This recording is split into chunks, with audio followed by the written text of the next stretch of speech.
Assalamualaikum warahmatullahi wabarakatuh. Alhamdulillah, bersua kita lagi dalam program Tanyalah Ustaz, biar tahu jangan keliru. Terima kasih banyak-banyak kepada seluruh keluarga besar Tanyalah Ustaz, baik yang berada di semenanjung tanah air Malaysia, Sabah, Sarawak, Brunei, Darussalam, Singapura, Indonesia dan di mana jua anda berada. Terima kasih atas sokongan, terima kasih atas tontonan. Sedang penonton yang dirahmati Allah sekalian, sedar ataupun tidak, pejam celik, Ramadan banyak hari sudah meninggalkan kita. Kini Syawal pula. Tapi apakan daya, masa demi masa tetap berlalu. Hari demi hari tetap akan pergi meninggalkan kita. Oleh itu ayuh sama-sama kita bermuhasabah. Bak kata Saidina Omar, hasibu anfusakum qabla an tuhasabu. Hisablah diri kamu sebelum diri kamu dihisab kelak. Jadi adakah Syawal ini penamat segala-galanya? Ayuh sama-sama kita dengarkan kupasannya daripada Al-Fadhil Ustaz kegemaran ramai. Iaitu Al-Fadhil Ustaz Ya'qub Yusra. Assalamualaikum Ustaz. Assalamualaikum warahmatullahi wabarakatuh. Apa khabar Ustaz? Baik, alhamdulillah. Alhamdulillah. Terima kasih kepada Ustaz kita yang sudi bersama-sama dengan kita pagi ini. Jadi kepada seluruh keluarga besar Tanyalah Ustaz yang ingin bertanya macam biasa, makcik ni da'i dah lama benar nak bertanya tapi tak reti macam mana. Yang pertama boleh buat panggilan ke 1800 8816. Ya betul, 77. Amboi dah ingat ya. Mana tak ingat dah hari-hari menengok ya. Yang kedua boleh juga ke Facebook kami Tanyalah Ustaz TV3. Pastikan soalan berkaitan topik kita iaitu berakhir Syawal tamatnya amalan.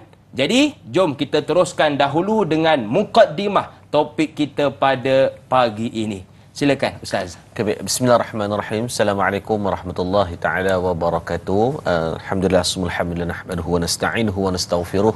Yang saya hormati adinda saya Da'i Hakim, dihormati tuan-tuan penonton Tanyalah Ustaz yang subhanallah, masya-Allah. Alhamdulillah pagi ni di atas satu kemuliaan Allah. Allah muliakan kita semua dengan mengizinkan untuk kita dibangunkan dalam keadaan yang baik, di dalam program yang baik. Kan? Boleh je manusia ini Allah sibukkan dengan perkara-perkara yang huduh-huduh, benda-benda yang tak best, buat-buat benda yang lok-lak, benda yang tak senonoh. Tapi alhamdulillah dengan berkat hari Jumaat Saidul Ayyam ini, dengan izin Allah, maka Allah mempertemukan kita di dalam majlis ilmu walaupun dengan secara alam maya. Kan? Depan ni tak ada penonton-penonton yang main duduk ada kerusi penuh, yang ada abang-abang kameraman yang handsome saja, masya-Allah. Kan? Tetapi masya-Allah tabarakallah tetap dipertemukan kita dengan majlis ilmu yang mudah-mudahan memberikan kebaikan. Baik, alhamdulillah tuan-tuan, satu tajuk yang baik untuk kita tuntaskan perbincangan bersama berkaitan berakhirnya Syawal. Hari itu kita duk bincang tentang Ramadan nak habis dah, kan, 10 malam Ramadan yang terakhir. Hari ini tuan-tuan kita berada 2 hari yang terakhir daripada bulan Syawal. Masa berlalu cepatnya masa, kita duk balik dengan rumah terbuka sana terbuka sini. Dalam tuan-tuan nak tertutup dah pun Syawal dengan kita. Maka tuan-tuan yang lebih kita bimbangnya, adakah amalan-amalan yang sedang kita usahakan sepanjang daripada bulan Ramadan dan amalan-amalan yang baik yang kita berusaha dalam bulan Syawal, seperti ziarah menziarahi, bermaaf-maafan, memperbanyakkan bagi duit sedekah dengan niat memberikan duit raya kepada anak-anak kecil dan sebagainya ini, adakah boleh kita meneruskan momentum itu? Adakah boleh untuk kita mengambil faedah yang sama dalam bulan Zulqa'dah, Zulhijjah yang akan mendatang lagi berapa hari lagi ni? Maka tuan-tuan, inilah yang nak kita bincangkan bersama. Kerana yang disebutkan dengan istikhamah itu adalah lebih daripada karamah. Kan? Boleh meneruskan satu amalan yang walaupun dengan amalan yang kecil-kecil, yang kita nampak amalan cak-cak ayam ni pun, kan, kadang-kadang ia jauh lebih besar daripada karamah yang diberikan kelebihan. Kita dengar orang karamah ni boleh berjalan atas angin, boleh berjalan atas hayak, kan, limu kebai, apa ni, tembak tak lut, kan. Tetapi sebenarnya itu adalah kelebihan yang hanya terpencil yang Allah bagi. Tetapi ada kelebihan-kelebihan yang menjadi dambaan syurga adalah orang yang boleh beristikhamah walaupun dengan nilai-nilai yang kecil. Kerana tuan-tuan rahmati Allah, hari ini kita bukan masuk syurga disebabkan dengan banyaknya amalan, tetapi kita masuk syurga disebab nak kepada keredaan Allah. Kan? Kalau kita tengok ada dalam Sahih Bukhari menceritakan ahli ibadah yang dihumban dalam neraka hanya disebabkan dia berlaku zalim kepada seekor kucing. dan ada seorang pelacur yang tidak melakukan apa-apa ibadah, tetapi dengan izin Allah, dengan rahmat Allah, Allah memasukkan dia ke dalam syurga. Bukanlah nak suruh melacurkan diri, dan bukanlah nak menafikan ibadah, tetapi tuan-tuan nak menunjukkan bahawa apa yang kita cari hari ini adalah sebesar-besar redha daripada keredaan Allah, bukanlah pada apa jua amalan semata-mata. Cuma jalan yang kita mampu buat, Ustaz. Kan? Secara adatnya jangan mencari adat. Maka kalau nak kepada gaji, bekerja. Betul. Nak hilang lapak, makan. Betul. Nak hilang dahaga, minum. Nak kepada kerehatan, tidur. Tapi jangan tidur setiap masa. Jangan sampai tak mau kerja, jangan tak makan, jangan tak minum. Itu dah mencari adat. Wallahu a'lam. Saya tambah satu lagi. Nak ilmu, tonton Tanyalah Ustaz. Biar tahu, jangan keliru ya. Baik, kita nak terus meraihkan soalan pertama pagi ini. Datangnya dari sahabat kita. Ayuh, kita lihat bersama. Nur Dahliah Biru. Assalamualaikum Ustaz dan Da'i serta semua kru Tanyalah Ustaz. Waalaikumsalam. Apakah amalan yang perlu diteruskan selepas berakhirnya Syawal? Mohon perkongsian ilmu. Terima kasih. #biar tahu jangan keliru. Okay, baik. Terima kasih pada Puan Nur Dahlia Biru. Masya Allah, nama canggih sungguh. Kan? Subhanallah. Biasa nama Dahlia ni orang lama dulu kan? Betul. Masya Allah, mudah-mudahan ada keberkatan. Amin. Daripada soalan yang baik berkaitan apakah amalan yang perlu diteruskan selepas berakhirnya Syawal. Baik tuan-tuan, bila sebut tentang apakah amalan yang boleh diteruskan, tuan-tuan, dalam bab ni tepuk dada tanya diri sendiri. Sebab amalan yang boleh dibuat oleh setiap individu itu berbeza-beza. Kan? Ada orang yang dia boleh salat malam tanpa ditinggalkan. Kan? Orang tanya adakah mutaakhir ni ada lagi orang yang tak tinggal semayang tahajud? Ada. Kita tengok almarhum dulu, almarhum Tuan Guru ni Aziz Ni'mat. Betul, beliau tidak tinggalkan salat tahajud. Kalau kita tengok ada dulu Syekh Taib Al-Makki, saya pernah ziarah beliau di Baling di Kuala Pegang. Subhanallah, umurnya mencecah 100 tahun, tetapi solat malamnya tidak pernah ditinggalkan. Saya tengok tempat tidur dia, Ustaz. Masya Allah, tempat tidur dia keraskan simen. Dia beli satu kampik simen dan dikeraskan simen tersebut. Allah. Dan itulah dijadikan sebagai alas tidur dia. Bila kita tanya Tok Cik kenapa tidur atas tempat yang macam ni, kita tengok pun Allah tak selesa, sakit kepala kan. Kan? Dia kata kalau tidurnya selesa, nanti tak bangun untuk sembahyang tahajud. Allah. Termenung kita. Allahu Akbar. Kita ni Ustaz tidur punya selesa, tilam tu tenggelam. Kan?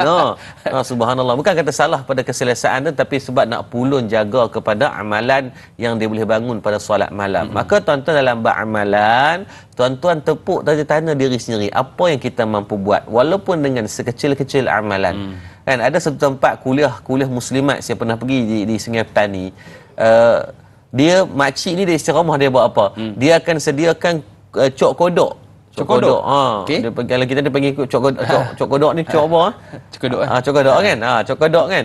Dia buh kat meja ustaz tu. Kita ni tak pernah kuliah ada cok kodok. Tengok tu geram. Duk tengah-tengah kuliah tu duk perhati cok kodok tu ustaz. Tapi itulah amalan yang dia mampu buat. Dan baru-baru ni beberapa bulan yang lepas bila kita pergi, tak ada dah cok kodok tu. Bila tanya, makcik tu dah meninggal dunia. Cuba tengok, walaupun dengan hanya cok kodok je. Kan, nak buat cok kodok ni tuan-tuan bukannya kenyah macam nak buat kek. Bukannya kenyah macam nak buat dengan benda yang ganas-ganas sangat. Simple je. Ada pisang, adanya tepung. Betul. Kan? Ada tonyoh, buh lang kuali, insya-Allah dia jadi bulat tak petak. Petak dia jadi lepiak. Kalau jadi, dan benda itu membuatkan satu amalan yang berterusan, orang ingat dia. Bila kita habis kuliah kita tanya, mana habis ni? Hari ni tak ada cokodok. Dia kata, Ustaz meninggal dah makcik tu. Allahuakbar. Dan tak ada orang yang tahu, padahal benda tu modal mungkin tak sampai RM5 pun. Betul. Yang mungkin itulah amalan yang dia boleh buat. Maka hari ini kita cuba cari. Janganlah sekali tuan-tuan pakat, semua penonton Tanyalah Ustaz pakat buat cokodok. Penuh atas meja. Penuh atas meja lagi pula kan. Menunjukkan bahawa tuan-tuan cari apa jua amalan yang kita mampu buat. Dan satu amalan yang tuan-tuan boleh buat je hari ini. Tak payah tunggu Syawal, tuan-tuan boleh tekan butang share. Betul. Kan? Kalau tu tuan-tuan setakat rekod tak ada orang patah jari lagi tekan butang share dalam Tanyalah Ustaz. Kan? Buat tekan, jadikan dia satu amalan setiap pagi, walaupun ada yang mungkin kalut tak sempat nak tengok Tanyalah Ustaz. Jadikan satu amalan kita. Bangun je pagi pukul 6.30, sebarkan bacaan Yasin tu. Kita nak baca tuan-tuan tak larat kita seorang-seorang. Betul. Tapi jadikan satu amalan, set jam kita. Ni buat tu, lah ni tengah duk tengok ni. Sepakat set jam 6.30, set alam sebarkan kebaikan. Betul. Tekan hari-hari duk ada. Kesian kat Syekh Karim siap pagi duk baca. Kan walaupun video tu dah video yang diulang, dia dapat dah pahala.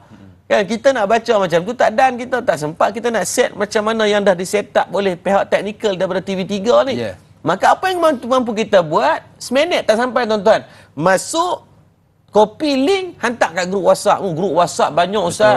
Grup kedai tom yam, grup kedai janda, kan? Grup macam-macam hak pelik-pelik tu. Buat Tupperware, kan? Kita sebar.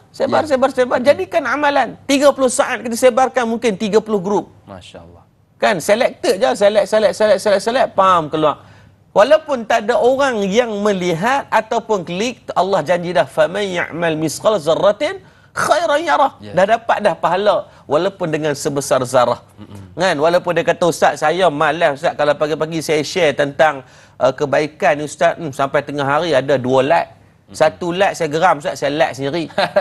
Kan lagi 1 like dia kata alhamdulillah lah adalah siapa tak tahu like tapi dia silap dia komen dia kata apa sorry cik silap like. Tersilap. Kalau tersilap like pun tuan-tuan tetap dapat pahala. Kan yang penting sebarkan kebaikan.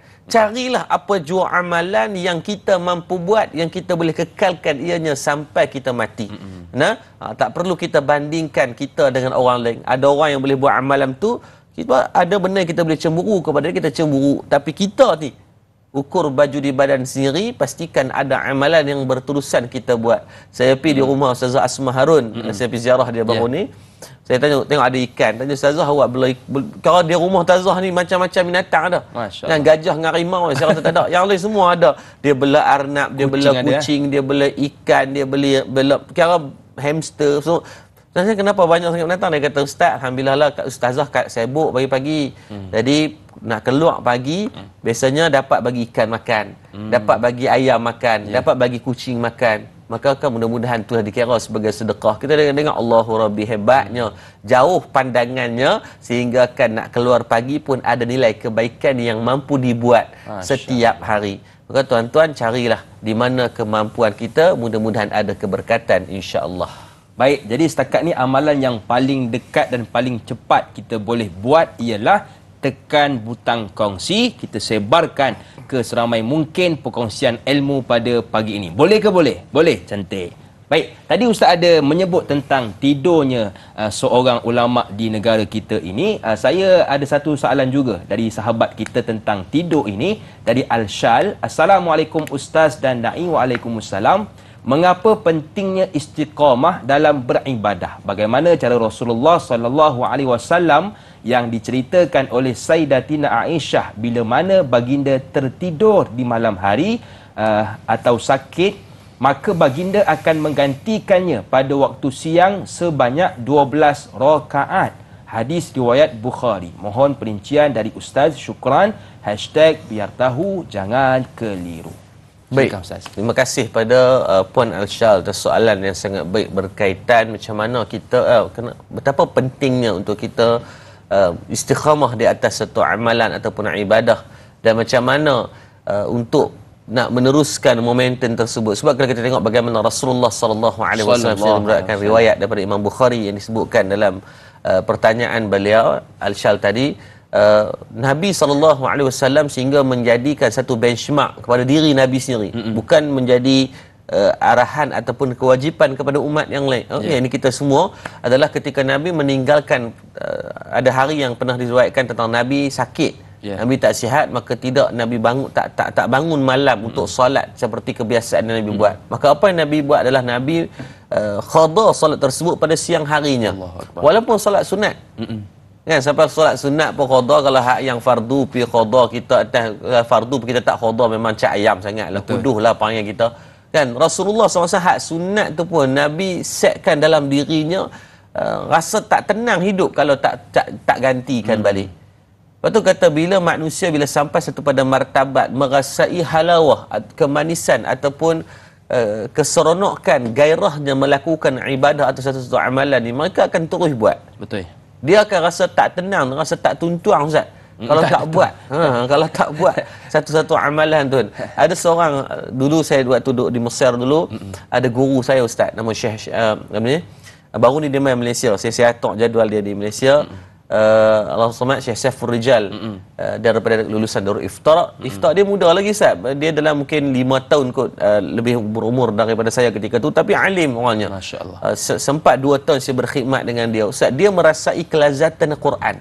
Sehingga kan setiap kali saya berkhidmat, saya tukar angkat beg dia, saya ikut khidmat macam itulah Ustaz. Jadi dia akan sentiasa kelaziman di mulut dengan Quran. Kira kalau nak tanya saya bercakap banyak ke dengan dia atau dengar dia baca Quran, dia akan baca banyak-banyak baca Quran. Kelapangan waktu duduk atas bas baca Quran, turun bas baca Quran, jengah duduk berjalan baca Quran, masuk dalam kedai kan, duduk kat kedai sambil duduk tunggu order baca Quran. Mau kalau kita tuan-tuan, kita hari ni kita istiqamah dengan apa? Telefon. Cuba tengok face telefon kita, screen time kita sehari berapa jam. Saya pernah hari tu ustaz sekali nak abang laranya kita dengan telefon ni, notification sehari tu 8 jam. Dia kata hari ni dah 8 jam. Dia kata mangkuk ayun tunggu hang 8 jam hang tengok. Tak ada dia buat mangkuk ayun, cuma saya lah memangkuk ayunkan diri sendiri. Nak kata ya Allah 8 jam duk menganga tengok telefon saja. Mudah-mudahan adalah juga benda-benda kebaikan. Kan pagi ni alhamdulillah, pagi tadi kita duk sebut tadi dah 900 orang lah, dah ada 1500 yang sedang menonton. Nampak simple je, buat kebaikan orang lain dapat manfaat. Tapi kita kedekut tidur masin. Duk berasa eksklusifnya kita berada dalam majlis ilmu sehingga kita tak mau sebarkan, tak mau memanfaatkan nilai itu kebaikannya kepada orang lain. Kan? Maka sebab tu kenapa kita melihat kenapa pentingnya untuk melakukan istiqamah dalam melakukan ibadah agar kita nak merasa kelazatan dan kegairahan dalam ibadah tadi. Kan kita tengok depa buat, tak buat kita tak boleh buat sebab kita buat sekali kita tinggal. Betul. Depa buat hari-hari sehingga kan dah sebati dalam diri. Tak buat tak tenang. Bila tak buat tu dia rasa tak boleh blow. Betul. Kan bila tanya ada orang yang dia akan sedekah setiap hari. Jadi bila dia keluar rumah, tak ada duit dalam poket, dia patah balik kat rumah. Masya-Allah. Rumah yang 15 kilometer tu dia sanggup patah balik.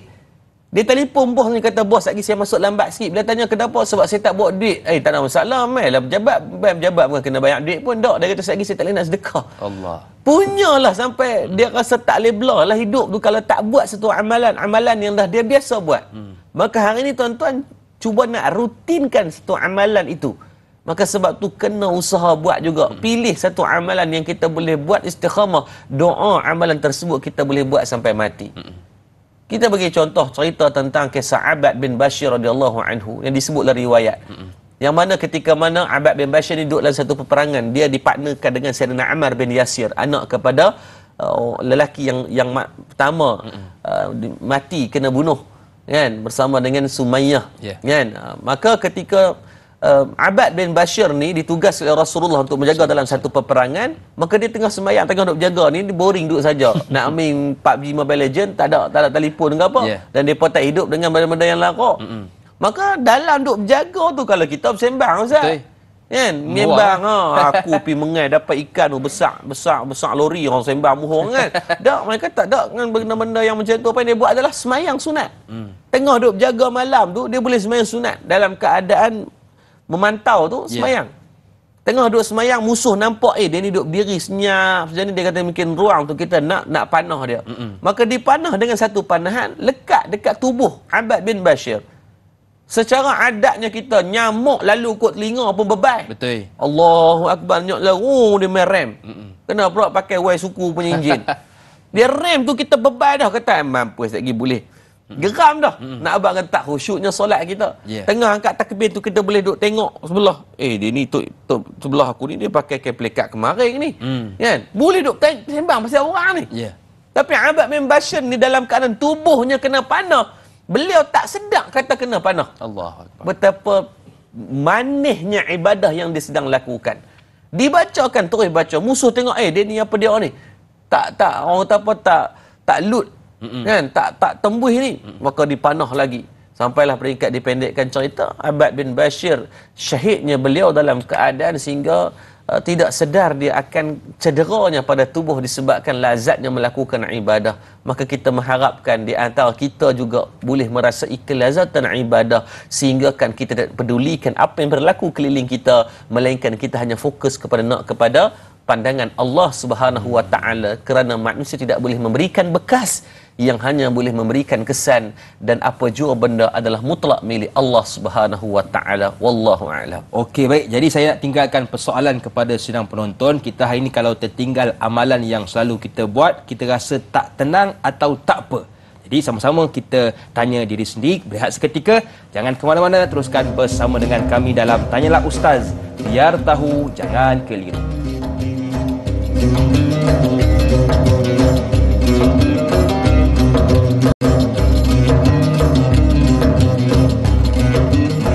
Terima kasih kepada anda yang masih lagi sudi bersama dengan kami dalam Tanyalah Ustaz. Biar tahu, jangan keliru. Bagi anda yang mungkin baru bersama dengan kami, kita sedang membicarakan topik berkaitan berakhir Syawal, tamatnya amalan, bersama dengan guru kita Al-Fadhil Ustaz Ya'qub Yusra. Baik, kita nak meraihkan soalan yang seterusnya. Kali ini datang dari Sirna. Assalamualaikum Ustaz Ya'qub Yusra, Da'i Hakim dan penonton setia Tanyalah Ustaz. Waalaikumsalam. Soalan saya, bagaimana yang dikatakan dengan memulakan amalan yang sedikit atau berperingkat-peringkat sehingga berterusan istimrar supaya kita bukan kejar pahala bulan Syawal sahaja? Mohon Ustaz berikan contohnya. Mohon penjelasan. Terima kasih. Terima kasih juga kepada Sirna atas soalan. Okay, baik. Yang pertamanya, terima kasih kepada Puan Sirna dan kepada tuan-tuan penonton Tanyalah Ustaz yang masih setia bersama, mudah-mudahan setia hingga hujung nyawa. Amin. Macam dah nama Melayu pula dah.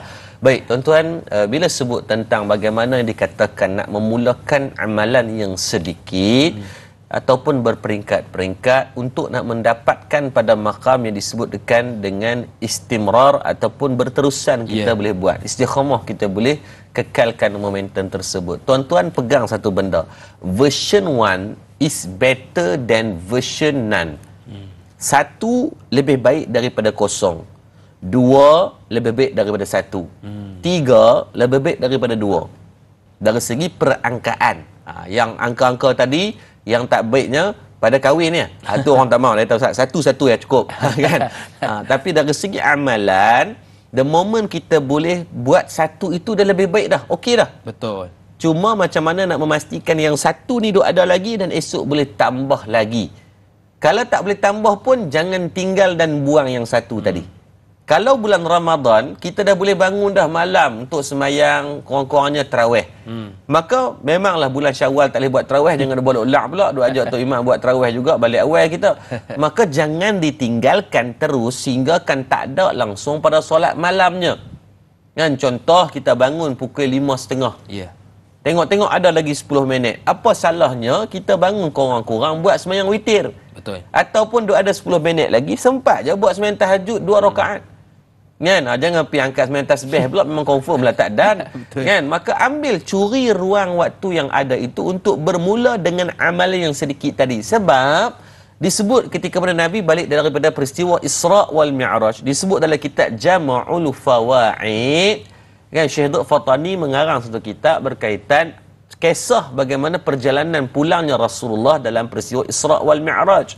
Nabi kata, Nabi mendengar tapak kaki Sayyidina Bilal bin Rabah berada dalam syurga Allah. Masya Allah. Ketika ditanya kepada Sayyidina Bilal bin Rabah, apakah amalan yang dilakukan? Sebab memang Sayyidina Bilal bin Rabah on recordnya memang tak ada amalan yang besar-besar seperti sahabat yang lain. Seperti mana Sayyidina Uthman yang mengkhatamkan Al-Quran dalam solat. Sayyidina Bilal tak buat macam tu. Sayyidina Bilal tak ada amalan seperti Abu Bakar As-Siddiq yang mana dalam perang Tabuk yang berlaku pada tahun 9 Hijrah yang menginfakkan keseluruhan hartanya. Bilal tak buat amalan tu sebab dia tak ada harta. Sayyidina Bilal juga tidak ada satu amalan yang berlaku seperti mana sepada Sayyidina Mus'ab bin Umar dan Sayyidina Hamzah yang syahid dalam medan Uhud. Dia tak ada amalan sebab Sayyidina Bilal tidak menyertai peperangan-peperangan yang besar-besar ni.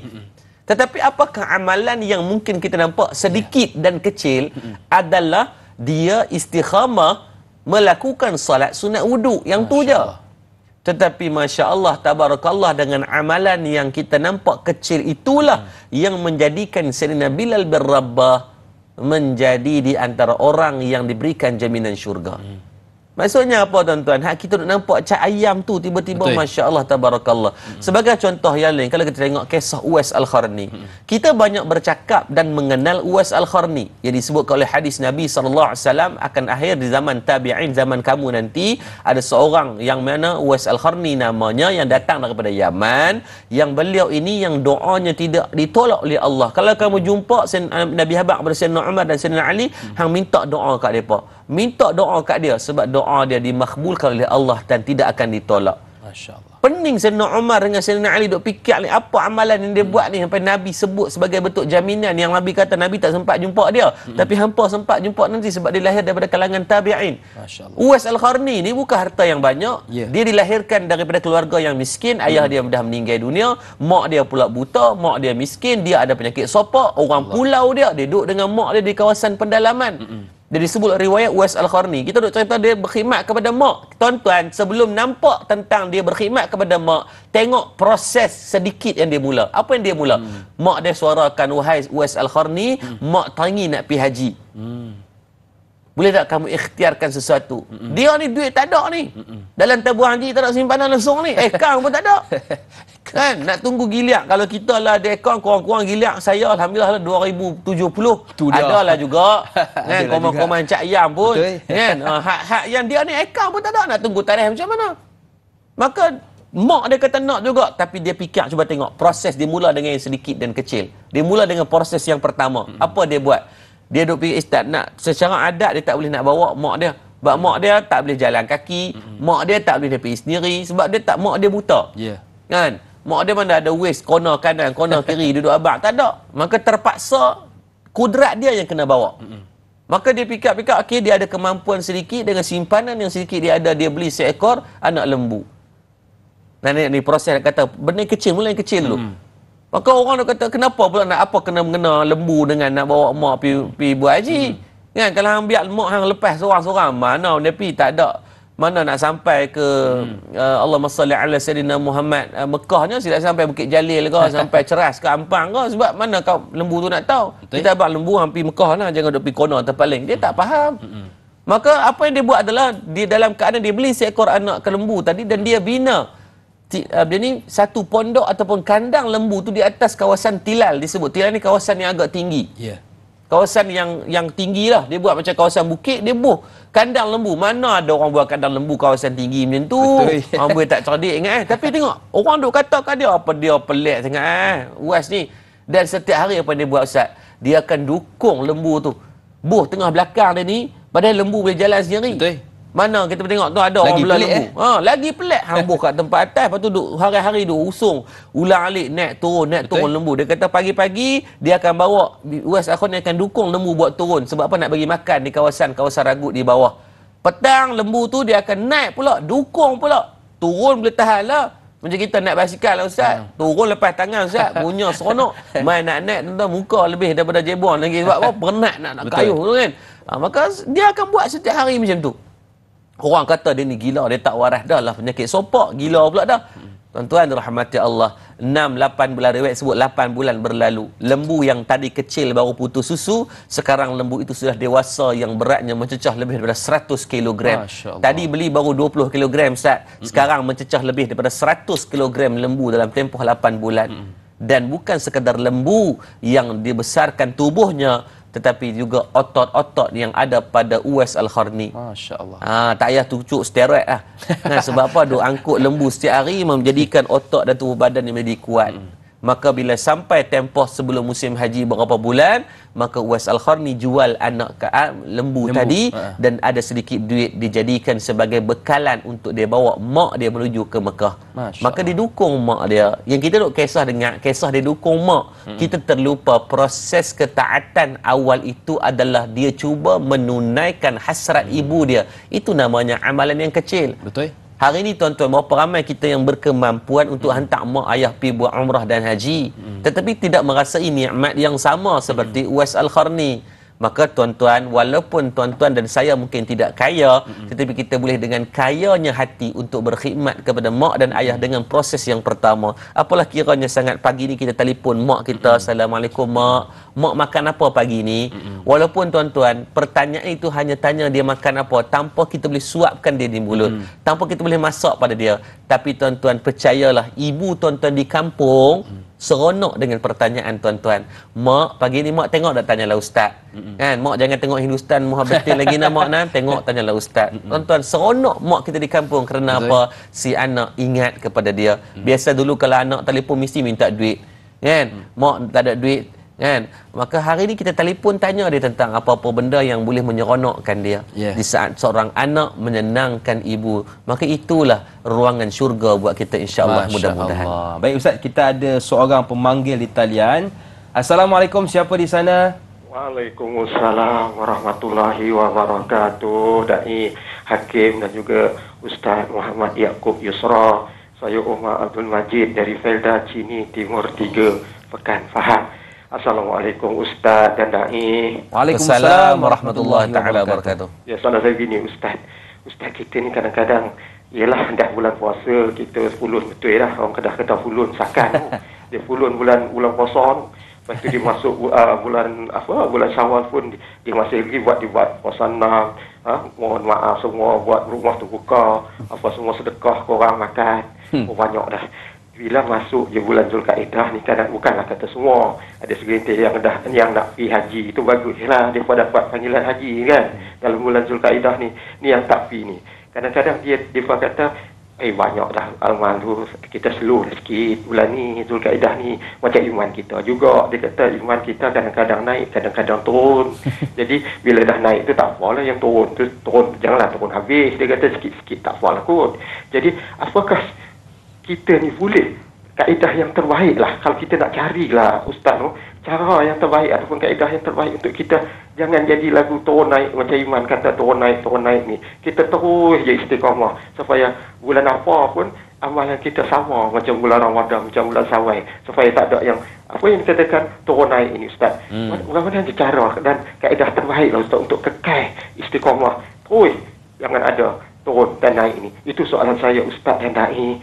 Senyum nampak gigi, ada rezeki kita jumpa lagi. Terima kasih banyak Ustaz dan Dai. Assalamualaikum. Waalaikumsalam warahmatullahi wabarakatuh. Siap berbahasa Kedah Ustaz ya. Bahasa simple dia, tak nak jadi hamba Ramadan, tak nak jadi hamba Syawal. Silakan Ustaz. Baik, terima kasih Tuan Haji Umar atas soalan beliau. Subhanallah, berkaitan macam mana ni, apa tip ni, masya-Allah. Belum tu saya membeli dulu pantun yang Tuan Umar bagi, anak itik ikan niu, terima kasih, I love you. Masya-Allah. Subhanallah, bila sebut tentang apakah benda yang kita, tip yang kita boleh buat, maka sebab tu Nabi ajarkan kita hiduplah dalam keadaan berjemaah. Betul. Kerana bantuan Allah yadullah ala jamaah. Bantuan Allah di atas apabila kita duduk kebersamaan tadi. Hari ini tuan-tuan, nilaian manusia itu berpecah belah dengan pelbagai-bagai sudut dipecahkan.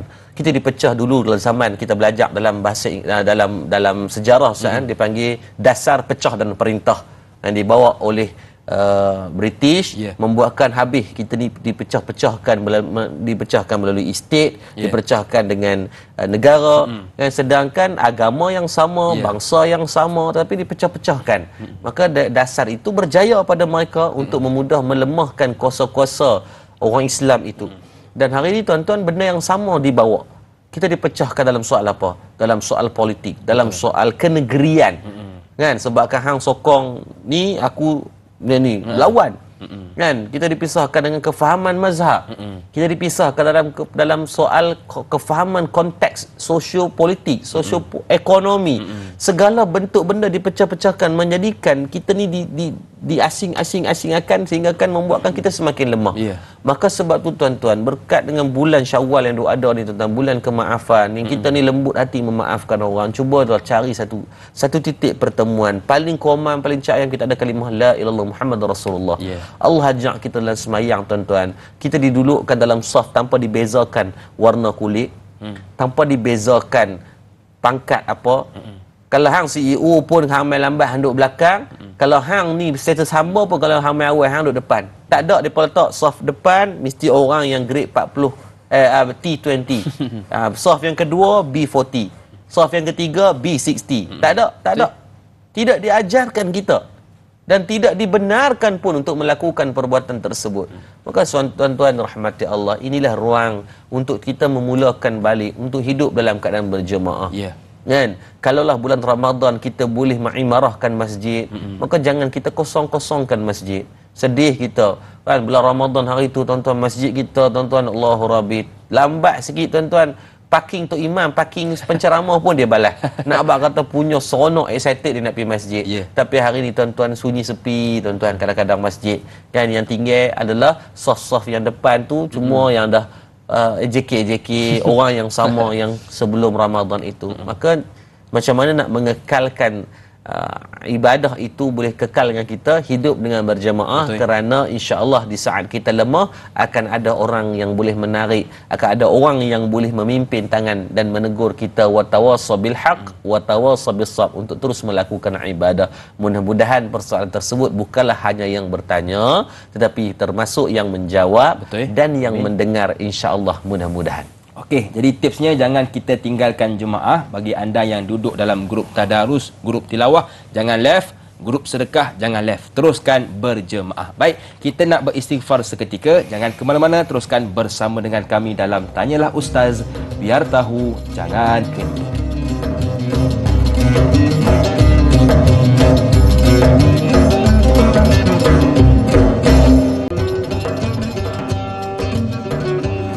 Pergi membeli buah kedondong, beli bersama ikan gelama. Hidup ini jangan sombong kerana ia tidak lama. Masih lagi bersama dengan saya Da'i Hakim, juga Ustaz Yaakob Yusra, membicarakan topik berkaitan berakhir Syawal, tamatnya amalan.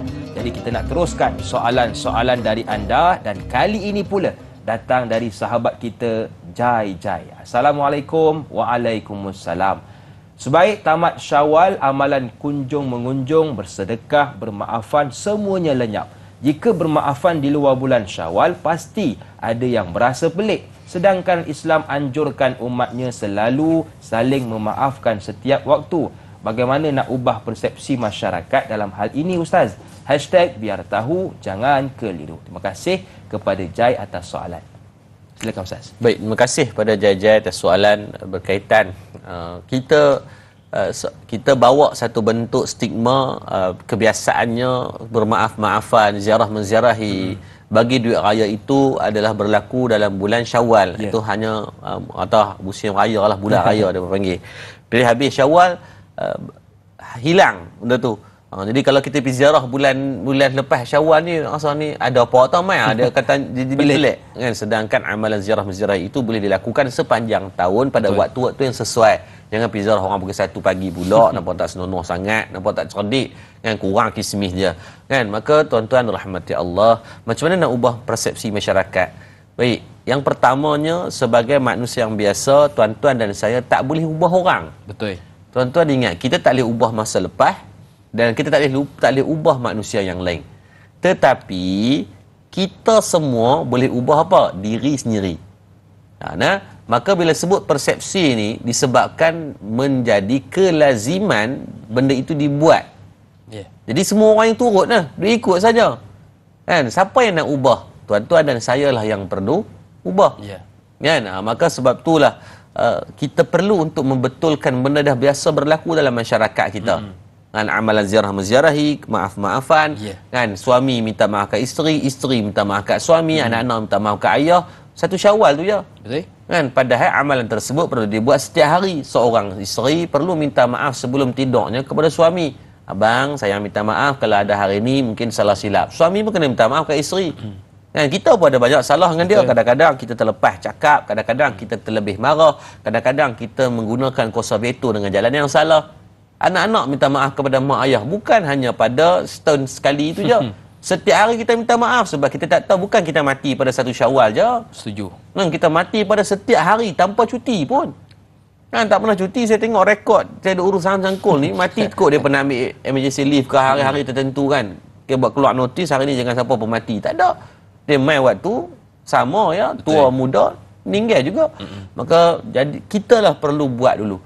Maka selepas kita dah membetulkan benda yang biasa, maka barulah kita membiasakan benda yang betul. Bila masyarakat tu tengok, maka lama-kelamaan mereka akan ikut. Kan, bila sebut tentang bermaaf-maafan ataupun hashtag move on ni. Tentang hashtag move on. Ada ni demi Allah ni kisah benar yang berlaku. Ada seorang hamba Allah ni, dia meniaga Ustaz. Dia ada partner, 5 orang dalam partner tersebut. Maka bila tak ada kesefahaman dalam perniagaannya, apa yang berlaku adalah mereka bergaduh. Nak resolve tu tak ada siapa yang setuju.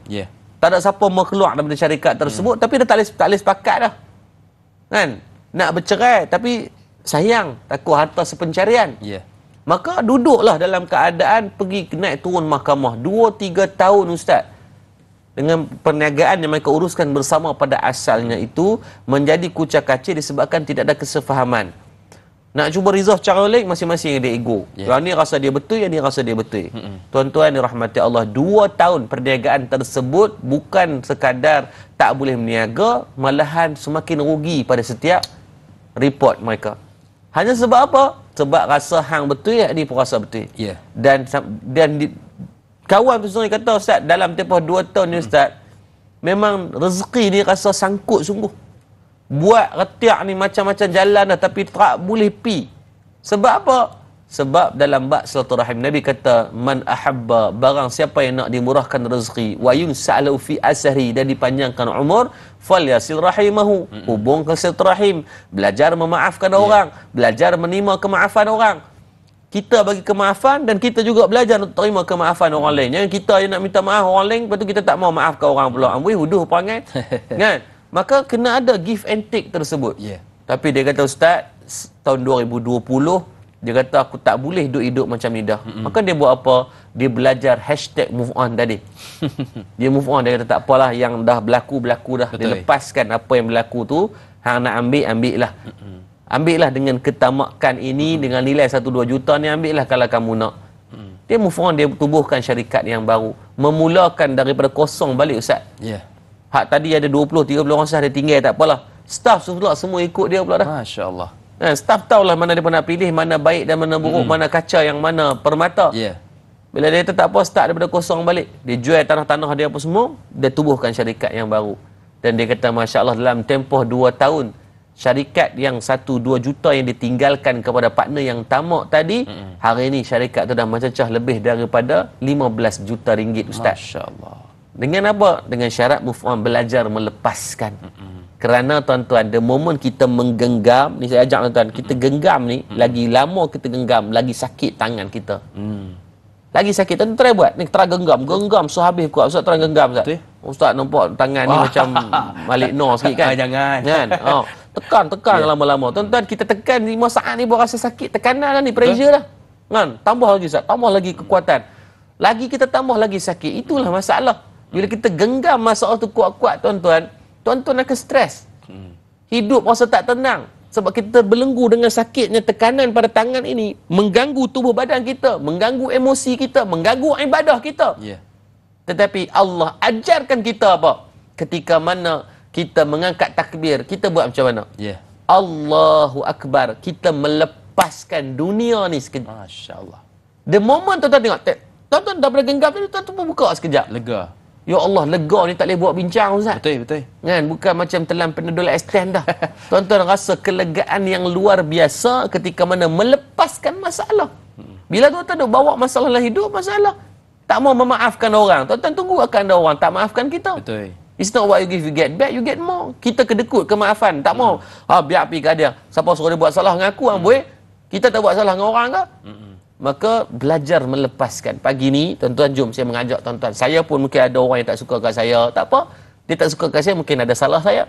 Kan? Dan kita pun tak suka kat orang juga ada. Maka kita belajar melepaskan. The moment kita melepaskan itu, tuan-tuan, tuan-tuan akan merasa ketenangan yang luar biasa. Mungkin ada rezeki yang sangkut tak masuk ke kita hari ini, mungkin disebabkan dendam tadi. Wattahasud hatta yakuna al-bakhyu, yang bawa kepada perpecahan, yang bawa kepada hasad dengki. Wattabakhud, penyakit saling yang kira nak bergaduh berkali lebih pada makan tebuan lagi. Maka mudah-mudahan Allah memberikan keampunan dengan hashtag move on tanyalah Ustaz. Bukan move on daripada tak tengok tanyalah Ustaz. Move on daripada adanya dendam-dendam yang tidak ada kemaafan. Jangan ubah orang, ubah diri. Allah akan memperbaiki keliling kita, insya-Allah. Masya-Allah. Jom kita mulakan dengan perubahan diri kita dengan istighfar, mohon ampun kepada Allah kerana kita nak berehat seketika. Jangan ke mana-mana, teruskan bersama dengan kami dalam Tanyalah Ustaz, biar tahu jangan keliru.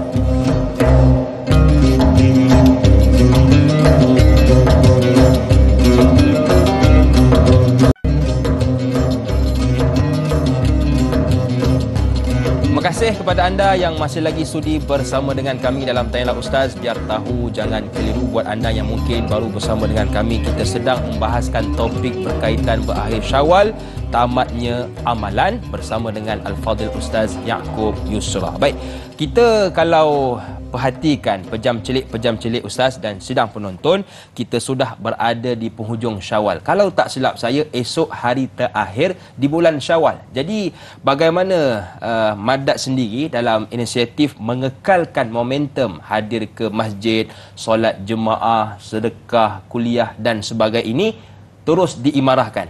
Silakan Ustaz. Baik, alhamdulillah untuk kita di Madat esok pada 20 hari bulan kita ada program khas yang kita buat, teknik karantina, teknik hafalan cara cepat. Kita dah buktikan kepada pelajar kita 90% pelajar tahfiz kita mencapai kurang 2 tahun menghabiskan hafalan dalam tempoh 30 juz dalam tempoh kurang 2 tahun. Dan benda ini juga ditry kepada ayah saya sendiri yang berumur hampir 70 tahun dengan hafalan Quran dalam tempoh 3 hari boleh hafal 1 juzuk Quran. Jadi orang umur yang berumur pun boleh hafal. Jadi esok kita buat secara percuma sahaja. Pendaftaran untuk tuan-tuan boleh datang di Madat, ada 4 jam sesi yang kita akan bekalkan facilitator untuk bantu dengan grup-grup kecil untuk teknik hafalan. InsyaAllah balik tuan-tuan boleh dah dapat teknik untuk tuan-tuan hafal sendiri di rumah. Tak perlu main di tahfiz pun, sambil goreng ikan tu insya-Allah boleh jadi hafizah Quran makcik-makcik. Kan bayangkan goreng ikan 100 ekor, hafal 100 ayat.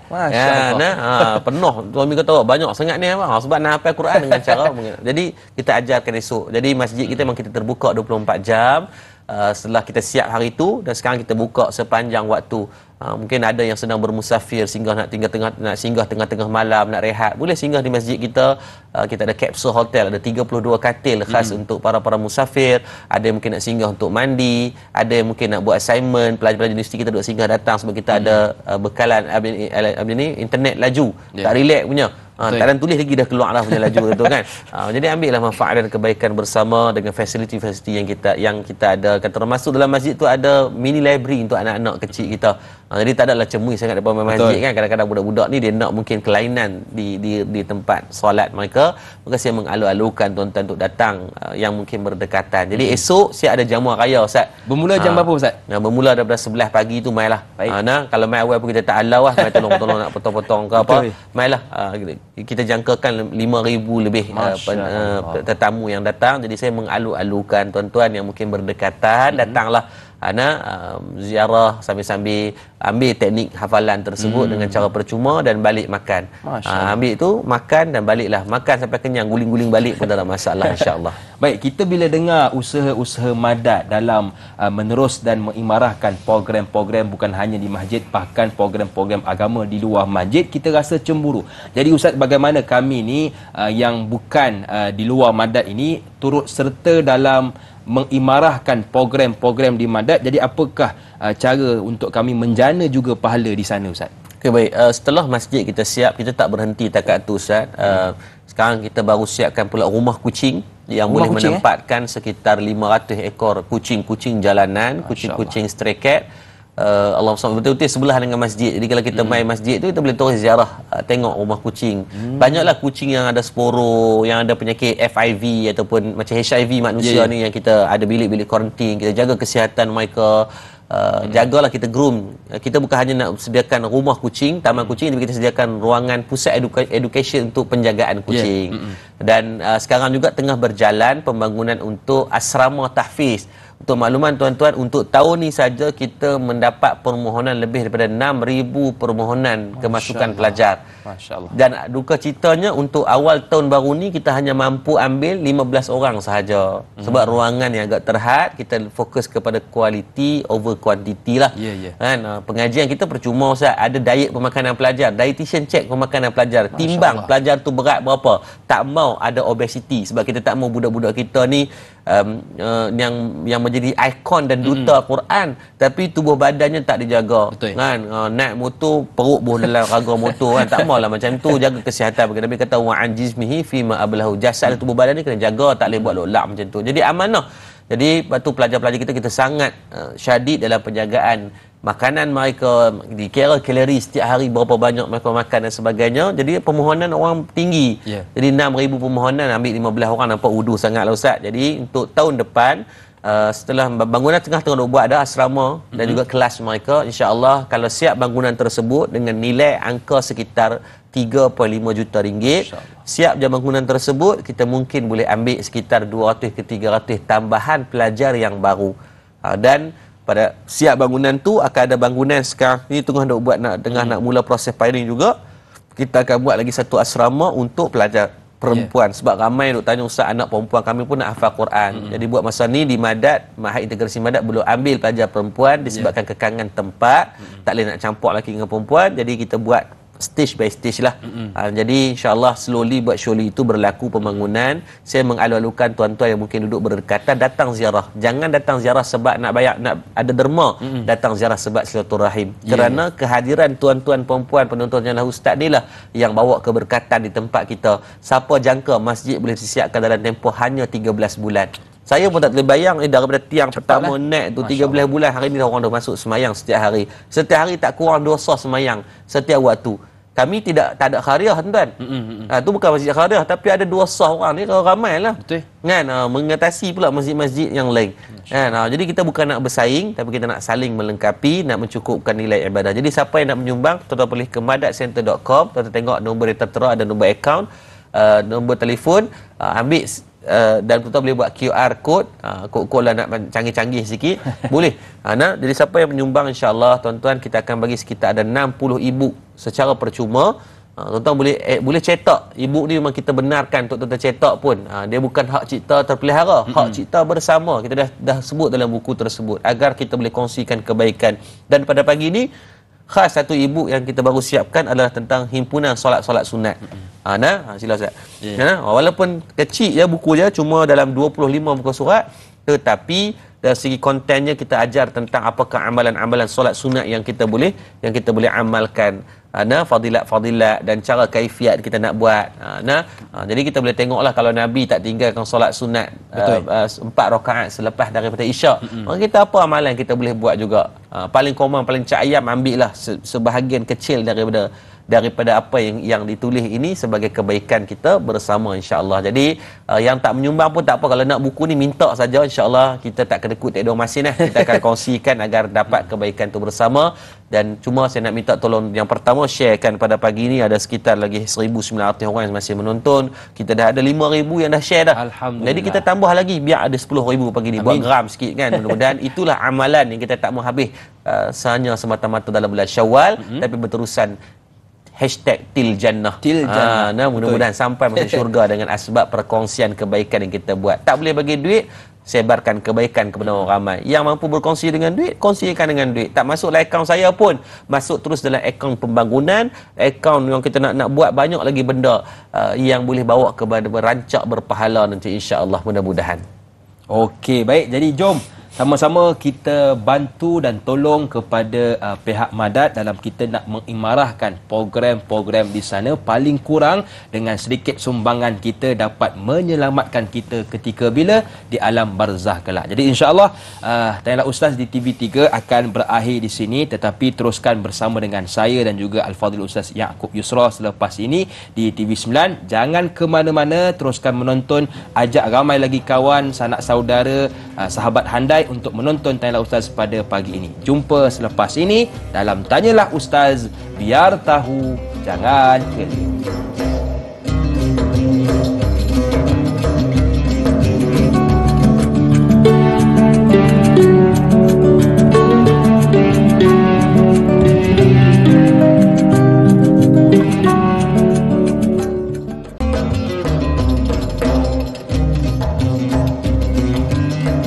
Soleh ada berpesan, kalau ingin akhirat senang, tambah amal, kurang sembang. Kalau ingin mendapat syafaat, beribadahlah setiap saat. Kalau ingin mendapat takwa, kurang-kurangkan tertawa. Masih lagi bersama dengan saya Da'i Hakim, juga Al-Fadhil Ustaz Ya'qub Yusra, membicarakan topik berkaitan berakhir Syawal, tamatnya amalan. Baik, kita nak terus meraihkan soalan-soalan pagi ini. Kita ambil soalan dari sahabat kita bernama Azliana. Ayuh kita lihat bersama. Assalamualaikum Ustaz. Waalaikumsalam. Biasa kita lakukan puasa sunat Isnin dan Khamis. Bagaimana pula jika kita berpuasa dari Isnin hingga Khamis sepanjang bulan Zulkaidah Sya'ban? Apakah ganjaran pahala yang diperolehinya? Terima kasih Ustaz. Biar tahu, jangan keliru. Silakan Ustaz. Baik, terima kasih pada Puan Azliana Syahiri. Soalan berkaitan puasa sunat lah. Di antaranya soalan ditanyakan berkaitan puasa sunat Isnin Khamis. Baik, kita tengok apa yang dibuat oleh Rasulullah. Maka itu sebaik-baik teladan. Ada 5 puasa sunat yang Nabi sangat jaga dan Nabi anjurkan untuk kita buat sebagai sunat muakkad. Yang pertama adalah puasa sunat 6 Syawal ni lah. Karena puasa 6 disebut, orang Melayu panggil puasa 6. Nabi sebut dalam hadis dari segi ganjarannya, barang siapa yang berpuasa 6 selepas daripada bulan Ramadan, maka diberikan ganjaran pahala seperti kamu berpuasa 1 tahun. Masya-Allah. Jadi ini orang kata ROI yang baik lah. Return of investment yang kita buatnya sikit, dapatnya banyak. Betul. Jadi siapa yang buat tu cerdik lah, tahniah diucapkan. Siapa yang belum buat, takziah lah sebab tak ada dah. Nak pederai hari ni, besok pun tak boleh, nak extend Syawal tak boleh. Kan? Tapi ada lagi. Yang kedua, puasa bulan Muharram. Sebaik-baik puasa bulan Muharram adalah pada 9 dan 10 Muharram. Yang ketiga ini juga disebut dalam hadis berkaitan fadilat, yang mana sebaik-baik di antara sebaik-baik yang boleh dilakukan dalam di antara puasa sunat adalah hari-hari pada awal Muharram itu. Yang ketiga, puasa sunat yang dianjurkan dan Nabi akan buat setiap bulan tanpa miss disebut dengan hari-hari abyad, hari-hari putih. Bila hari-hari putih ni? Pada setiap bulan-bulan Islam pada 13, 14 dan 15. Maksudnya mana-mana hari yang bertembung dengan 13, 14, 15 dalam setiap pertengahan bulan-bulan Islam itu, maka itu adalah hari-hari putih yang boleh kita ambil manfaat. Disebut juga dalam hadis Rasulullah SAW kata apa? Barang siapa yang berpuasa 3 hari dalam setiap bulan ini hari-hari putih, diberikan ganjaran pahala seperti mana puasa setahun. Masya-Allah. Nak dapat pahala setahun belakang ni. Ni sesuai lah dengan kita, tak apa nak rajin dengan yang amalan tak banyak ni. Yang keempat, yakni pada hari Arafah pada 9 Zulhijjah. Ni nak mai dah lagi lebih kurang sebulan 8 hari, 9, 10 hari lagi ni. Set tarikh siap-siap pada 9 Zulhijjah, pada hari Arafah tu kita yang tak buat haji ni, kita cuba usahakan untuk kita berpuasa. Dan Nabi kata apa? Dari Imam Muslim disebut dalam kitab As-Sahih, barang siapa yang berpuasa pada hari Arafah diberikan ganjaran pahala, diampunkan dosa yang tahun lepas dan yang akan datang. Masya-Allah. Bayangkan betapa pengasihnya Allah, tak mai lagi pun Allah nak ampunkan dosa. Dan yang kelima, di antara amalan yang Nabi tak tinggalkan adalah puasa sunat pada Isnin dan Khamis. Sahabat tanya, wahai Rasulullah, kenapa kamu sentiasa istiqamah pada puasa Isnin Khamis? Nabi kata, pada Isnin dan Khamis itulah hari yang mana Allah mengangkat buku-buku amalan kita. Dan Nabi kata, aku nak Allah angkat buku amalanku dalam keadaan aku sedang saim, yakni sedang berpuasa. Maka sebab tu Nabi sampai akhir hayat Nabi itu puasa sunat Isnin Khamis Nabi tidak tinggalkan. Jadi kita pun cubalah rutin-rutinkan. Ibu-ibu yang mungkin nak ganti puasa uzur syar'i hari itu, ganti pada Isnin Khamis atau puasa hari-hari putih. Fadilatnya banyak Nabi sebut. Dan barang siapa yang nak kepada kebaikan pada buku amalan yang diangkat tadi, puasalah pada Isnin Khamis. Maka fadilatnya banyak sangat, maka ambil manfaat. Sebaik-baik puasa Nabi kata puasa apa? Puasa Nabi Daud alaihi salam yang diselang-selikan daripada setiap hari. Hari ni buka, lusa tutup. Tulat buka, tungging tutup. Lepas tungging apa Ustaz? Tak tahulah Ustaz. Jadi selang-selang lah. Tu Ustaz, payah Ustaz sebab kami banyak rumah terbuka. Tadi Ustaz jemput dah, Madat membuat rumah terbuka. Tuan-tuan, pergi rumah terbuka tak wajib makan. Pergi rumah terbuka tak wajib makan. Kalau nak buat Napi juga Ustaz, kami puasa bawa siang. Tahu siang? Mangkuk tingkat. Oh, bawa mangkuk tingkat abang kata rumah puasa bungkus boleh-boleh. Tapau lah. Tapau. Tak wajib makan. Lepas tu kita ingat konsep rumah terbuka ni, kalau kita pergi makan dan tak cukup, jangan duk marah. Sebab dia tak sama macam kenduri. Ya. Kalau kenduri kahwin, memang kita jemput atas kapasiti yang kita tahu dah makan buat 1,000 orang, jemput 1,000 orang. Ya. Rumah terbuka ni first come first serve. Kalau mai tu tuan-tuan tinggal kuah sate, tokok je lah kuah sate tu tuan-tuan. Jangan mulutnya bunyi macam-macam. Maka ambil manfaat, walaupun nak pergi rumah terbuka, kenduri kahwin ke apa, tak wajib untuk kita makan. Cuma kalaulah kita sebagai tuan rumah janganlah lak pergi puasa pula. Betul. Kan? Maka meraihkan orang juga mendapat pahala. Maka usahakan ada 5 puasa sunat yang Nabi buat, kita ambil kebaikan juga. Nak buat macam puasa Nabi Daud tak mampu kita. Maka ambillah mana salah satu kebaikan tadi, mudah-mudahan Allah memberkati dan memberikan ganjaran yang berlipat ganda seperti yang bertanyakan tadi, insya-Allah. Okey, baik. Saya tertarik dengan satu soalan ditanyakan oleh sahabat kita, iaitu Sahziatul Siddiq. Assalamualaikum Ustaz dan Da'i. Waalaikumsalam. Apabila berakhirnya Syawal, maka bagi yang direzekikan untuk menunaikan haji, apakah amalan keutamaan yang perlu mereka persiapkan sebelum persediaan untuk berangkat bagi menyempurnakan ibadahnya nanti? Mohon perkongsian ilmu. Terima kasih juga kepada Sahziatul atas soalan. Okay, baik. Terima kasih pada Puan Sahziatul Siddiq dan tuan-tuan dan rakan-rakan penonton, tanyalah Ustaz yang masih setia bersama sampailah pada saat pukul 8:07 pagi ini. Subhanallah, bukan satu benda yang mudah, tapi inilah mudah-mudahan satu amalan yang berterusan, bukan sampai habisnya Syawal, tapi sampai habisnya nyawa di titian tubuh kita ni, insya-Allah. Baik tuan-tuan dirahmati Allah, bila sebut tentang orang yang diberikan rezeki untuk menunaikan haji atau disebut dengan duyufur rahman, tetamu-tetamu Allah, tuan-tuan bayangkan daripada 1.8 bilion manusia yang beragama Islam di seluruh dunia, hanya sekitar 2 ke 3 juta sahaja yang layak menerima panggilan haji. Seluruh dunia ni tuan-tuan, Malaysia dapat kuota sekitar 25,000 sahaja. Kan? Tak banyak, tetapi ada. Dan tuan-tuan, saya ucapkan tahniah pada siapa yang diberikan rezeki. Bila persoalan tanya apakah persiapan yang boleh dibuat, yang perlu dibuat oleh para tetamu-tetamu Allah ini, tuan-tuan, ada 5 benda yang tuan-tuan dalam bab ni kena jaga sungguh. Ada 5 benda. Yang pertama, tekad dan bulatkan niat. Ada orang yang dia sendiri pun, dia panggil orang apa, volatile, naik dan turun, nak pi ke tak, bersedia ke tidak. Maka tuan-tuan, mulai pada saat ni, pada siapa yang menjadi tetamu Allah, tolong bulat dan tekadkan niat pergi untuk ta'abbud, untuk kita takharrub ila Allah, menjadi hamba, meletakkan kehambaan dan pilah atas tiket untuk minta ampun sungguh-sungguh kepada Allah. Dan tak perlu tunggu pi nak minta ampun, sekarang dah kena minta dah. Ni dak ditunggu tarikh bila aku nak kena minta ampun ni. Takut mati sebelum sampainya pada tarikh. Tolong niat, kerana Imam Nawawi menghimpunkan dalam matan Arba'in, hadis yang pertama yang diletakkan adalah berkaitan innamal a'malu binniyat. Karena setiap perbuatan tu dimulakan dengan niat. Yang kedua, tolong sebagai persiapan nak menunaikan haji, benda yang paling mustahak di antaranya adalah menambah nilai ilmu. Jangan duk tunggu pergi sana dia kata Ustaz tak seduk kalut lah Ustaz, pergi sana ada mutawif. Jangan macam tu. Itu yang kita jadi tak merasai nikmat, keseronokan dalam melakukan ibadah, sebab kita tak faham kepala ekor buat apa. Tapi cuba kita memahami, kita akan rasa kelazatan. Betul. Kenapa bila kita dengar ada orang baca Quran dia boleh menangis? Kita baca Quran kita tengok, kawan sebelah nangis, kita pun gagahlah pulun. Bukan kata salah, Nabi kata ya berpura-pura nangis. Cuba untuk paksa dengan dalam bab Quran, dalam bab kita nak dekat dengan Allah ni. Tapi kalau kita fahamkan lagi best. Betul. Sekurang-kurangnya kita faham makna labbaik Allahumma labbaik. Jadi bila nanti kita mutawif kita baca, kita dengar yang ni yang makna dia.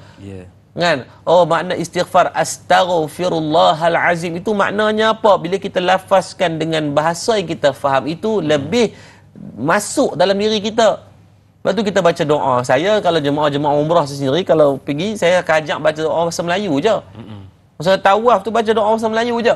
Di antara kata Sayyidina Anas bin Malik yang Nabi baca di antara rukun Yamani sehingga ke Hajarul Aswad, Nabi baca apa? Rabbana atina fid dunya hasanah. Yang tu Nabi baca.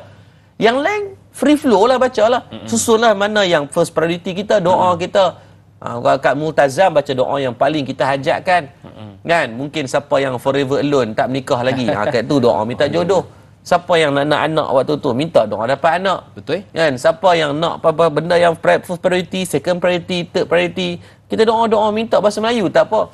Ini duk pegang buku tu pulun, dia tak faham apa-apa pun. Ya Allah akan faham setiap bahasa yang kita lontarkan. Tetapi alangkah cantiknya jika doa itu datang daripada hati yang kita faham dan kita berhajat sungguh-sungguh.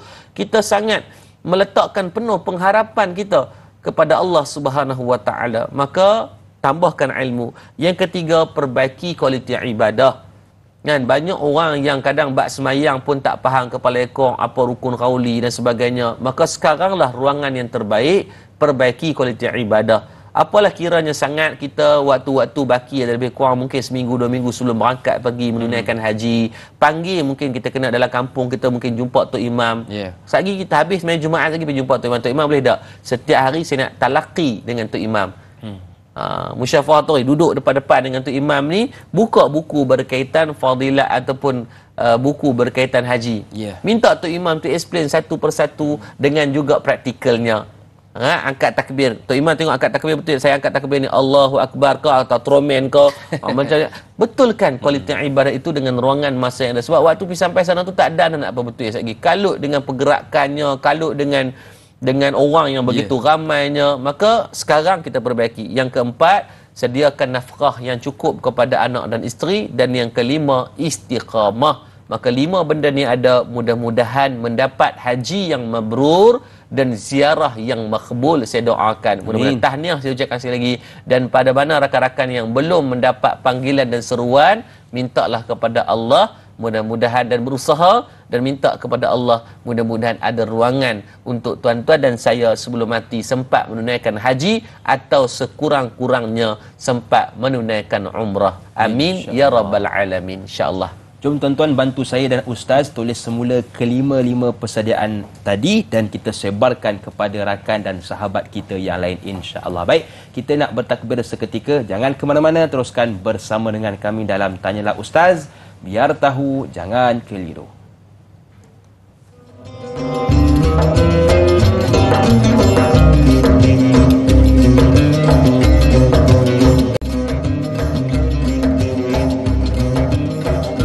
Hari semalam kau berlibur, hari ini kau tertawa. Bila sudah masuk kubur, hanya amal yang dibawa. Terima kasih kepada seluruh keluarga besar Tanyalah Ustaz yang hingga pada saat ini masih lagi sudi bersama dengan kami dalam Tanyalah Ustaz. Biar tahu, jangan keliru. Kita banyak membicarakan tentang amalan-amalan yang perlu kita lakukan. Lagi-lagi bulan Ramadan yang sudah pergi meninggalkan kita. Cuma Ustaz, ada orang bertanya, antara contoh soalannya datang dari sahabat kita Intan Zurina Abdul Razak. Jom kita lihat bersama. Assalamualaikum Ustaz, Da'i dan warga Tanyalah Ustaz. Waalaikumsalam. Ada di antara kita yang ibadah bukan mengikut bulan tertentu, tetapi ibadah mengikut mood harian, terutama ibadah solat. Tolong sedarkan kami tentang ancaman beribadah mengikut mood, Ustaz. Terima kasih. Terima kasih juga kepada Intan atas soalan. Baik, terima kasih pada yang bertanya soalan kepada Intan Zurina Abdul Razak. Bila sebut tentang buat amalan ikut mood, tuan-tuan, buat yang wajib dia bukan pilihan, tapi ia kewajipan. Tak ada mood hang okey ke, hang berkeling dengan lelaki ke, berkeling dengan bini hang ke, mai abdi ni tak kira lah, ada masalah pun, kewajipan wajib dilaksanakan. Betul. Dan momen kita langgar haram dan dosa besar. Itu je simple. Tetapi yang dibincangkan saya rasa lebih kepada amalan-amalan sunat. Amalan-amalan sunat, dia kata Ustaz time rajin ni, Ustaz telah rajin ni, Allah semayang ni bukan kata bengkak day kan. Mayang tu sampai kira sengit sejadah tu. Punyalah bagus je. Tapi main dengan kalau dia main malas ni, kata Ustaz, sejadah pun tak nampak kat mana dah Ustaz kan, Quran tu berabuk dah Ustaz. Maka tuan-tuan rahmati Allah, sebagai manusia yang biasa, saya dan tuan-tuan memanglah imannya bertambah dan berkurang. Selagi mana berada pada track bertambah dan berkurang, itu bersyukurlah kerana Allah masih meletakkan kita pada jalan kebaikan juga. Alhamdulillah. Yang kita takut dan kita bimbangi adalah iman itu bukan bertambah dan berkurang, tetapi imannya keluar dan masuk. Paginya musyrik, petangnya beriman, malamnya jadi huduh piang, siangnya jadi elok balik. Maka tuan-tuan dirahmati Allah, macam mana nak terus istiqamah ni agar kita tak mau ikut mood? Maka tuan-tuan berusahalah, yang pertama berusaha mencari pasangan yang baik. Kerana agama kita di antara benchmark dan kayu ukurnya adalah siapa pasangan kita. Yang tu yang pertama. Bukan sebab tu jangan tengok pada lawa je. Kan? So kata lawa je kira aci langsung. So kata dia licin je kira on terus. Bukan. Tengok pada, ataupun sekurang-kurangnya kita tahu dia nak menambah baik dari segi agama. Maksudnya senang kita tegur, dia boleh dengar. Betul. Dan dia pun boleh tegur kita bila kita salah. Jangan pasangan yang kira dia ya betul, itu masalah nanti. Yang kedua, usahakan dengan siapa kawan-kawan kita. Sebab tu Nabi kata apa? Fitnatul rujul fi ahlihi malihi jarihi. Fitnah kepada seseorang, perbuatan dosa kepada seseorang tu datang dengan 3 jalan yang utama. Yang pertama, ahlihi, ahli keluarga. Yang kedua, malihi, harta benda. Yang ketiga, jarihi, jiran tetangga ataupun siapa kawan-kawan kita. Maka sebab tu kena pilih kawan. Kita pun kena ajak anak-anak pilih kawan. Kita kenal pasti siapa kawan anak-anak kita. Ni sebagai mak ngayah sampai tak tahu langsung. Sebab apa? Yang menentukan agama kita, agama anak-anak kita dengan siapa yang dia lazim. Sebab tu disebut, kita ni akan mati dengan apa kelaziman kita. Kalau kita lazim dengan benda-benda yang baik. Kan? Koman-koman hidup kita sibuk macam mana pun, sebenarnya jemaah jangan tinggal. Tak boleh 5 waktu cari, 2-3 waktu. Selitkan juga. Ada ruang pi. Ini dah balik duk menganga kadang-kadang. Kan? Duk saja. Pas maghrib tadi patut balik malam ni, maghrib ni ada ruang. Lari pi masjid siap. Tak apa. Kalau kita masbuk lah. Lewat sikit tak apa, daripada tak ada langsung. Sebab bila duduk dengan seka-seka macam tu, sekurang-kurangnya dia akan bertambah nilai kebaikan. Macam kita Ustaz, tahajud hari tu. Kalau buat seorang-seorang demam kita Ustaz. 2 rakaat tu rasa panjang dah. Betul. Tapi kita terlupa, kita pergi sembahyang tarawih 8 rakaat, 20 rakaat, relax. Sebab apa? Kita buat secara berjemaah. Dalam sains sendiri dia kata apa? Bila kita duduk dengan keadaan berjemaah ni, kita berkongsi di antara neuron, neutron apa semua tu kan. Kita belajar sains, proton lah apa semua tu. Kita berkongsi. Energi itu dia mengalir. Itu dibuktikan dalam sains. Kan? Maka jangan menafikan untuk kita buat seorang-seorang. Kan? Sebab tu Sayyidina Umar Al-Khattab syiar untuk dalam bab dihimpunkan solat berjemaah tarawih itu adalah di zaman Sayyidina Umar Al-Khattab. Sebab apa? Dia tahu kalau buat seorang-seorang Lone Ranger ni kita tak kuat. Betul. Maka dibuat secara berjemaah. Betul kata tadi Adinda saya pesan berkaitan siapa yang masih ada dalam grup WhatsApp ni tadarus Quran, janganlah dikrik-krikkan grup tu. Hidupkanlah balik. Jom pagi ni kita cuba hidupkan. Kalau dulu kita boleh buat rutin setiap hari, jom kita buat Isnin Khamis saja ke. Hidupkan dulu, tak apa. Mulakan dengan langkah yang kecil.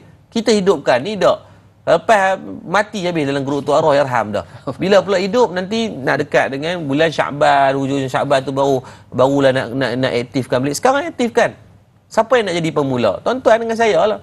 Ni kita pun buat senyap, dia kata tak mau lagi aku yang nak kena jadi inceh pula grup ni. Tak payah, tak apa, kita inceh tu sedikit, benda tu dapat pahala yang berpanjangan. Maka penentuannya adalah siapa ahli keluarga kita, siapa circle dan kawan-kawan kita. Hatta jiran pun dia menentukan pada kebaikan agama. Saya seronok jiran saya sekarang. Saya asalnya rumah yang saya duduk sekarang ni nak buat homestay Ustaz. Okey. Tapi jiran ni subhanallah, jiran kiriman syurga sungguh. Sampai baguslah jiran, saya tak tahulah. Sampai saya bakal isteri, kalau yang rumah yang patutnya kami duduk nanti tengah nak siap ni, kalau jiran tak apa okey, kita kekal duduk kat sini, sana buat homestay. Seronok betul jiran tu sendiri yang bawa kebaikan. Petang ni ada aktiviti. Saya habis-habis ni saya nak kena balik Kedah sebab aktiviti dengan jiran. Setiap minggu saya bulan ada usrah. Masya-Allah. Jiran. Kan? Kalau kucing siapa terlepas pun boleh nak balik kampung itu, buh dalam buk grup ni, siapa boleh tolong jaga kucing saya? Siapa boleh jaga arnab saya? Siapa boleh jaga ada belah so dia boleh ular yang ular tak berbisa kan? Jiran-jiran dia pakat berebut. Jiran yang nombor 1 jaga kawan ni punya ni. Jiran yang ni jaga ni. Anak kawan ni dia balik kerja lewat, tolong pergi kat rumah jiran tu. Ya Allahu Rabbi, baik betul. Dan siapa yang hari dia masak lauk lebih, pergi hantar kat jiran hak tak masak. Sampai macam tu sekali. Seronok bila kita dapat badi atau klip yang baik ni, sebenarnya satu nikmat yang Allah bagi kepada kita. Maka manfaatkan sebaik mungkin, insya-Allah. Okey Ustaz, tadi pada pertengahan kita punya perbincangan Ustaz ada menyebut tentang rumah terbuka. Ini soalan tentang rumah terbuka dari sahabat kita Syahiralia Muhammad. Assalamualaikum Ustaz, Da'i dan semua. Waalaikumsalam. Ustaz, rumah terbuka saudara atau kawan jauh sanggup pergi. Jauh bukan alasan atau halangan. Tak pergi takut mereka berkecil hati. Tapi rumah terbuka Allah Subhanahu Wa Ta'ala, Masjid Surau, 5 kali sehari pun belum tentu datang walaupun dekat, dan tak pula terfikir tentang marah Allah. Mohon nasihat dari Ustaz buat diri saya dan semua. Terima kasih kepada Syahiralia Muhammad atas soalan. Jangan deep sangat. Silakan Ustaz. Baik, terima kasih kepada Puan Syahiralia Muhammad atas soalan berkaitan rumah terbuka ni. Allah, kok mana pun dia sanggup kalau piak pi. Kan? Melempasi 100-200 km pun tak apa. Kena pula kawan tu dia habaq dah jemputan rumah terbuka. Siap ada menu dia habaq. Tu dia. Kambing golek, kambing tergolek-golek kan. Jadi dia pergi tu seronok. Maka tuan-tuan, bukanlah menjadi satu kesalahan. Pergi rumah terbuka juga adalah satu bentuk pahala. Nabi kata, wa iza da'aka fa'ajibhu. Bila mana ada orang jemput kamu, pilah. Itu mendapat satu bentuk pahala yang menunaikan haqqul muslimin ala muslimin, hak sesama muslim. Tetapi diselitkan juga berkaitan rumah terbuka bukan main beria pi kan. Masjid sebelah rumah tak pernah sampai, tak pernah nampak muka.